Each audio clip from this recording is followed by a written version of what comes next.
WEFUNK. We funk.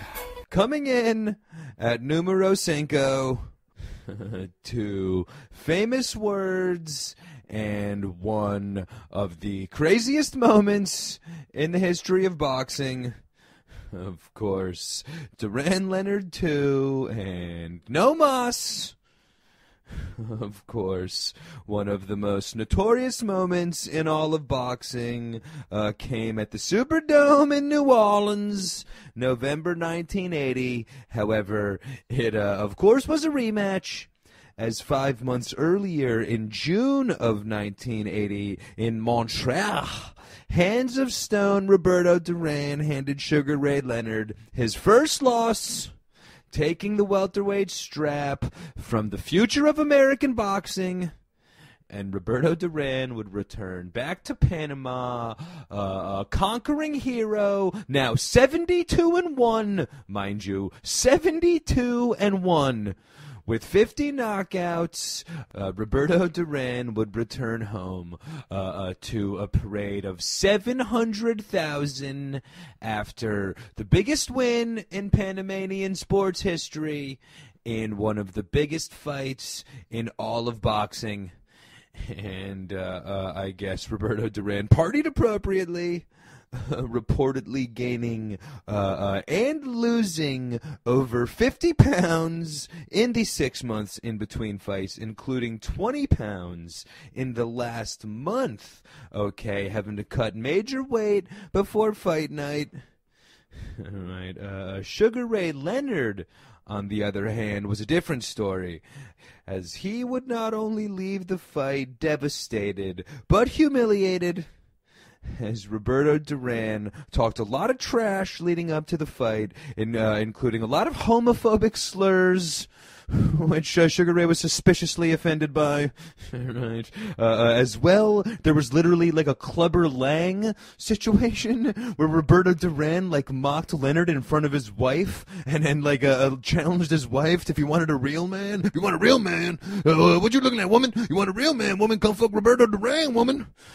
As, of course, my Clubber Lang Rocky III impression, but literally a Clubber Lang situation went down. Roberto Duran got into a physical altercation with Sugar Ray's brother.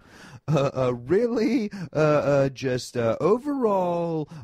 in more ways than one, got inside the head of Sugar Ray in the lead-up to the fight. However, this spilled into fight night itself, where instead of trying to use his superior foot speed and overall just boxing skill, Sugar Ray got into a brawl and tried to win a slugfest with Roberto Duran, playing right into the Hands of Stone, and it cost him his first loss and his welterweight title. So when the rematch would come, the super fight at the Superdome, the question would be, would the match take place in the ring or in the mind of the great fighters? And ironically enough, 'twas the story. However, through the first 6 rounds, a very even back-and-forth fight, and as we went into the 7th, the fighters pretty much even on the scorecards as they entered the 7th. However, fatigue starting to set in on Roberto Duran, like I mentioned, who had to cut tremendous weight before the fight. All right. As well, in the 7th, Sugar Ray began to give Duran a dose of his own mental medicine. All right, actually using a tactic suggested by the same brother who had been in the physical altercation I mentioned with Duran earlier, in the leading up to, I guess, the first fight. However, it was Sugar Ray's brother that suggested that he kind of give him a taste of his own medicine, like I said, and try to get inside the head of Roberto Duran. Duran. All right. And as the 7th round started, Sugar Ray not only began to talk trash, but as well began to hot dog and showboat and pantomime and wag his tongue and shrug his shoulders and really begin to make a spectacle out of the whole fight and Roberto Duran. However, in the meantime, he as well was using, like I mentioned, his superior foot speed and boxing skills to land some pretty big blows in the process.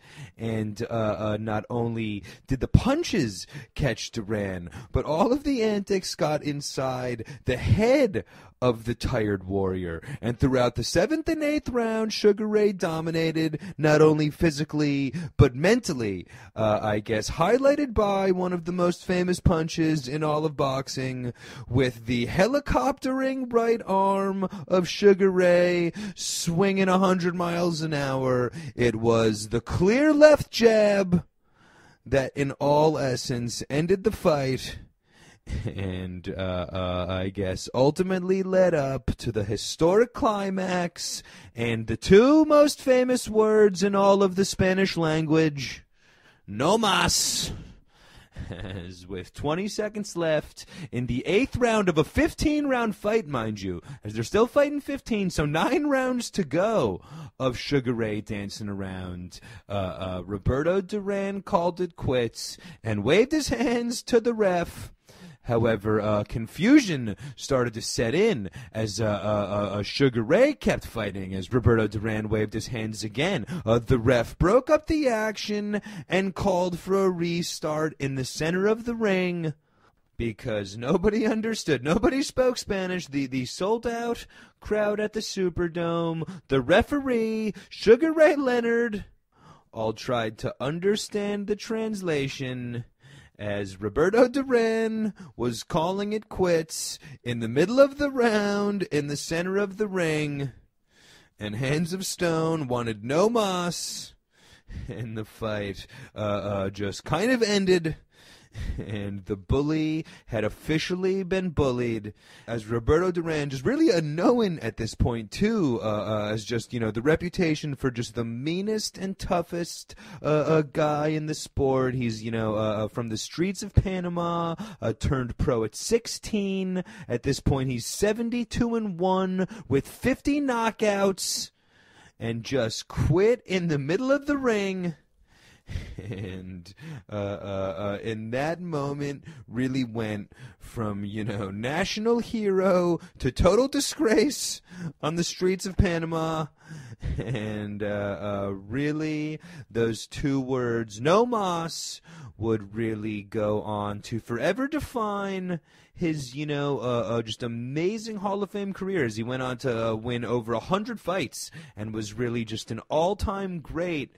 However, he'll always be remembered for the 2 most famous words in boxing, no mas and numero 5, on Big LW's KO Cast Top 5 WTF moments in the history of boxing. Big F! WEFUNK.